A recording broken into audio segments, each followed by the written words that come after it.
Making a very adult American epic about, the state of our culture. We're very excited, very, very excited. Razak Aziz was a mid-level banker at HSBC. This was not a high-level person who would have made tens of millions of dollars that you would need to see these movies. And Joey McFarlane, his partner at Red Granite, was from Kentucky, had had some random real estate deals in the Midwest, and then had worked as a talent booker, but again, not someone who was coming with tens of millions of dollars needed to see the movie. There, he was making your year. Just one bottle after the next, Like $10,000 bottles of champagne. He had an entourage. Everyone was trying to woo him and be his best friend. I thought he was like Malaysian royalty, whatever that means. I didn't really know, and I didn't really care, to be honest.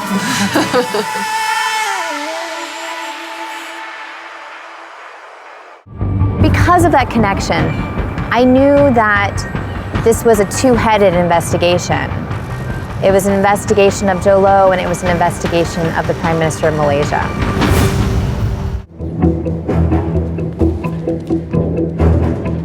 Najib walked around to the entrance to the hotel rooms. It was not more than 2 minutes. Joe stood up from the bar, walked over, and followed Najib up into the rooms.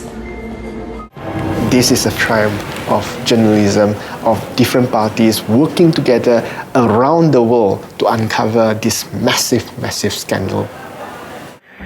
I think it's because it may have stemmed from my 16-year friendship with Razak Aziz, who is, of course, the stepson of the Malaysian Prime Minister. And I feel like I'm just an easy target and a victim perhaps because of my age and, unfortunately, some of the things that I've done in my early years of partying that, I had a bit too much fun then. Connections to Malaysia, before any of the dots really had been joined between 1MDB, people were wondering where the hell they'd got their money. Leonardo DiCaprio was Martin Scorsese. They're the biggest filmmakers on the planet. They make award-winning, Oscar-winning films. People love them.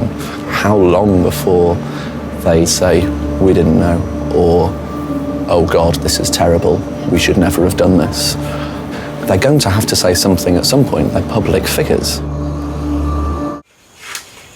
What has triggered this new wave of interest for the ordinary Malaysians, especially in the villages, is the fact that the money from 1MDB, $27 million of it was actually used to buy a diamond necklace for the Prime Minister's wife.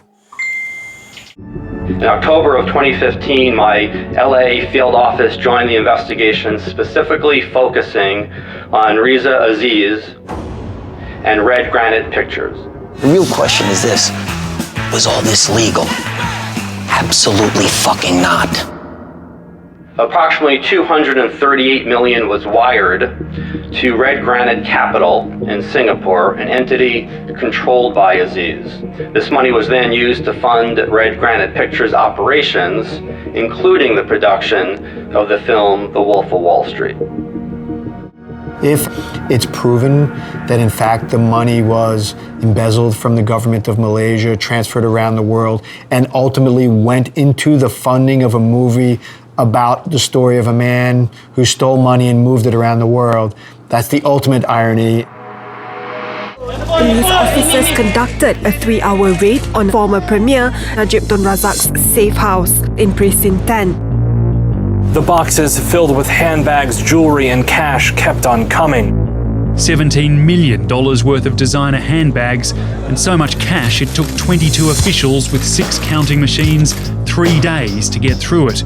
There were 284 boxes containing handbags, and there were 72 bags containing cash, jewelry, and watches. From the 72 bags, 35 contain cash, and we have counted the cash, and the cash is amounting to 114 million.